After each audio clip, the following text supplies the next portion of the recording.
سلام. اوس هم تر 11 بجو څو لنډ خبرونه. په کندهار کې د سپین بولدک شورابک ولسوالیو د سړک جوړونې د یوې کمپنۍ 60 ساتونکي او 14 تخنیکي کارکوونکي د دولت د وسلوالو مخالفینو له لوري تښتول شوي دي.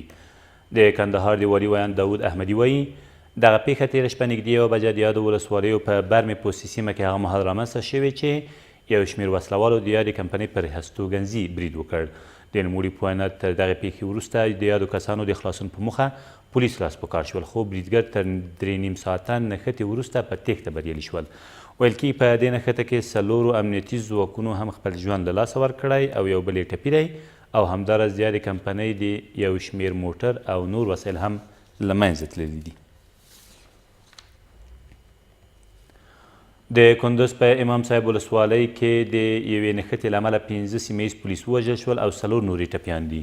د کندز ولایتي شورا مشر محمد یوسف ایوبي وایي دغه نښته تېره شپه نږدې 2 بجې د یادې ولسوالۍ په کنجک او چهارا سیمو کې پیل او اوس هم په شدت سره دوام لري. ویل کېږي په دې لړ کې بریدګرو ته هم مرګ ژوبله اوښتې، خو کره شمېره یې لا تر اوسه روښانه نه ده.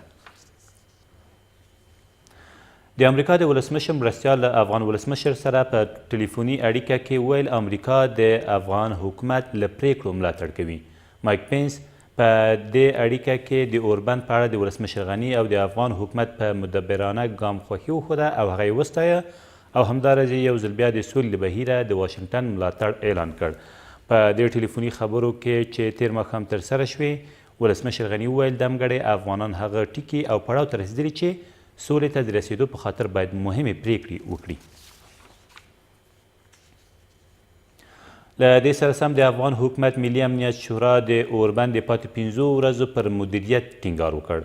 په دې غونډه کې چې تېر مازدیګر د ولسمشر غني په مشرۍ د ارګ په ګلخانې ماڼۍ کې جوړه شوې وه، همداراز افغان ځواکونو ته لارښوونه وشوه چې په دې ورځو کې د دفاع لپاره بشپړ چمتووالی ولري. د ولسمشرۍ ماڼۍ د خبرپاڼې له مخې په یاده غونډه کې د فراه، غزني، فاریاب، بدخشان، بغلان، کندز، بادغیس او سرپل ولایتونو عمومي وضعیت وارزول شو او د امنیتي وضعیت د ښه والي لپاره لازمې لارښوونې هم وشوې. او د تاجکستان ولسمشر وایي هیواد یې چمتو دی چې په بېلابېلو برخو کې له افغانستان سره همکاري وکړي.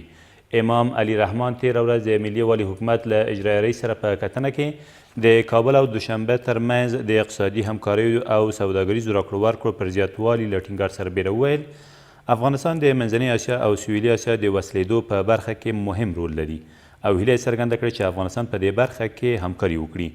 نوموړي همداراز په سیمه او افغانستان کې د امنیت ټینګښت لپاره د دواړو هیوادونو د امنیتي بنسټونو ترمنځ د جدي همکاریو غوښتنه هم وکړه.